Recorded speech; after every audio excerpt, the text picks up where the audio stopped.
Today I feel very strongly about the fact that I'm in Miami Beach because in a lot of ways I was born here in Miami. But I have to kind of explain it to you. See, I was actually born in New Jersey, on the Jersey Shore. That's why my hair is so big.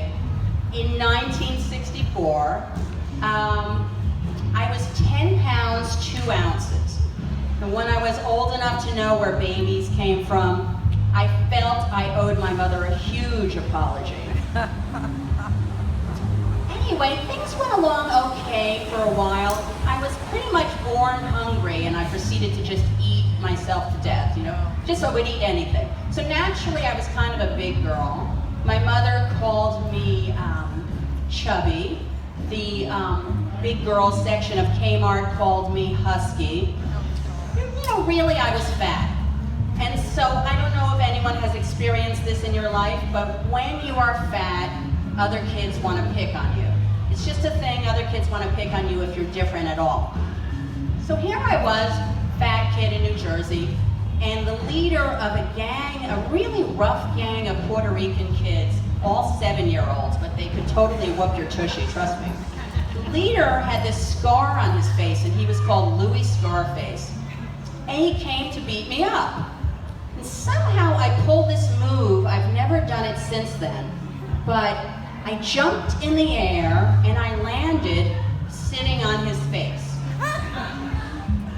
I don't know how I did it. I've never done it again. But I basically won the fight by suffocating him with my very large tushy. And from that point on, nobody picked on me again. The fear of being suffocated by my large tushy was enough to get everyone behaving.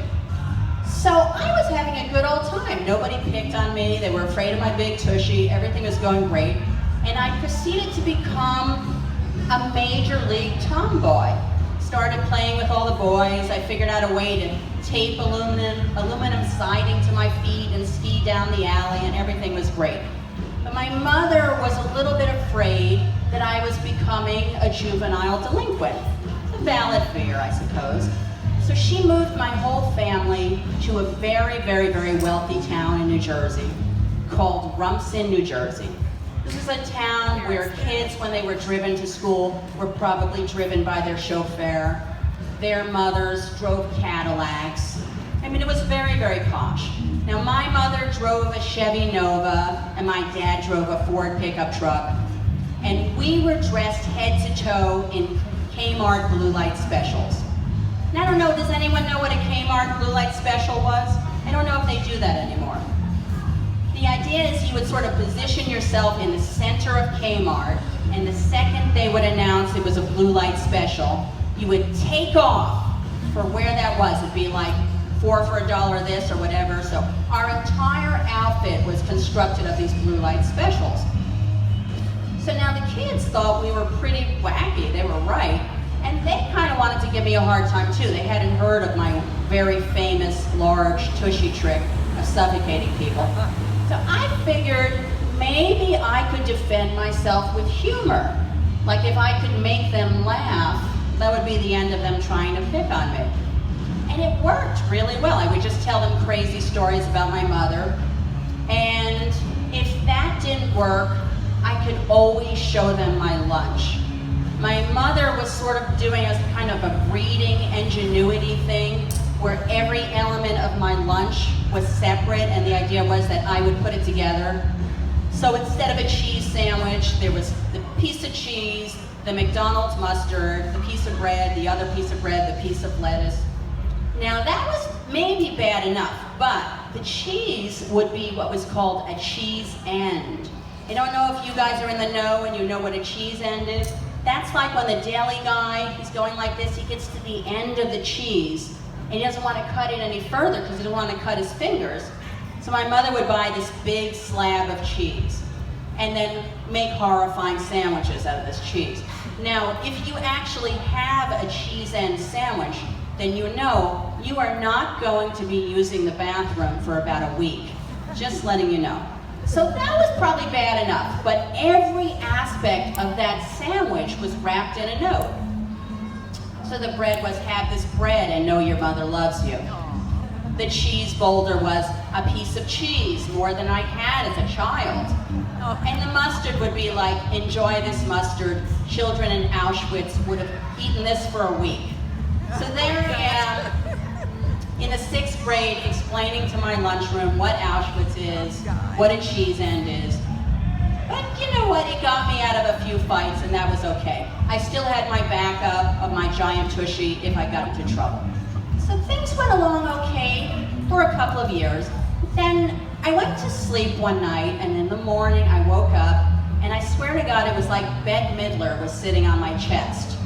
Now it was, I would say I went through puberty overnight. Like I was like happy tomboy and the next morning Bette Midler. It was way too much of an adjustment for me. I don't know how you guys feel about puberty, but I was not loving it. So I figured what I would do is maybe just hide them. I mean, they were sort of cantaloupe size. I would just put on so much clothes that no one would know, and I would just hide them. So I put on layer after layer after layer of clothes. But my mother had somehow neglected to tell us that puberty also meant you had to start wearing deodorant. Who knew? So now I was a little bit like the Michelin tire man with all these layers. And I was extremely stinky. I smelled a little bit like a homeless person. So it was a very pretty picture. And that was how I spent my last 2 years of grammar school, hiding under 25 layers of clothes, and nobody came near me. I guess you would say I built kind of a cocoon. The summer after grammar school and before high school, when every kid is nervous anyway, my mother announced that we were going to Florida. Now we started to groan because we were used to being dragged to this horrifying place that my parents dragged us to every summer in Florida. First of all, the only good time to live on the Jersey Shore is the summer. So if your parents are going to drag you to Florida, it's a terrible thing. But my parents would drag us to a place called Panama City, which was known then as the Redneck Riviera. I don't know if it's known now as the Redneck Riviera, but it certainly was then. They would drag us there for the whole summer and we'd have to stay in a bungalow with no TV, kill me now, no air conditioning, and our only source of entertainment was chasing after these palmetto bugs that were like the size of mice. I mean, it was terrible. What a way to torture your children. Well, one day the word got out about us that we were Jewish, and I guess people in Panama City, Florida in the 70s had never seen a Jew before. So they sent some holy rollers over and they figured they would sing the Jew out of us. I guess that was the idea. So we were minding our own business, chasing around the huge palmettos, and this group of holy rollers came over and started to sing. And they said, "Oh yeah, all you Jewish people, come out and pray. Jesus loves you anyway." And they would sing all day long. Now, later on, I sort of reworked that into a Christmas carol, and I turned it to be like, "Jesus loves you anyway, oy vey," sort of worked. But you know, when you're a kid, you were supposed to be very respectful to grown-ups. You guys, are you very respectful to grown-ups? A little bit? I think maybe you have a couple moments. She gave me the evil look, like, not always. Well, we were given permission to do anything we wanted to do to the holy rollers. So when they would come and sing and try to sing the Jewish out of us, we would like make faces and stick our tongue out and do all the things kids do. So that was our source of our entertainment. But one day the holy rollers had had enough of us. They figured we were a little too crazy. My mother had this backed up water under the sink and she threw it at them, and that was the end of the holy rollers. And then all we had were the palmetto bugs the size of mice. So when my mother said that she was taking us to Florida, we just kind of hung our heads and our shoulders. We were like, back in Florida, kill us now. But in fact, she was taking us to Miami Beach. She had finagled a free vacation at the very fancy Dunes Hotel by looking at some swampland in the Everglades. And we got a whole free vacation to stay at the dunes. And we got there were no 18-wheelers in the parking lot. The pool was the color of the sky, not the color of swamp thing. I mean, it was like really 4-star. We'd never seen anything like that. So I was so happy, I started to kind of strip off my Michelin tire suit of the many layers. And while my mother was stealing all the toilet paper, I stepped out onto the beach. And I guess I hadn't noticed. I'd had so many layers of clothes on, I hadn't noticed that I had gone from being kind of a big girl to being kind of a sexy girl. Almost immediately, boys started to whistle at me, and I was very popular. I spent the night smooching like there was no tomorrow with this gorgeous 22-year-old water skiing champion from Pensacola. Anyway, by the time I went back to high school, I was transformed. I had somehow broken through the cocoon of puberty, and the person who walked into high school was a little bit like a cross between Janis Joplin and Joan Jett. So I always say that Slava was lost at sea right after grammar school.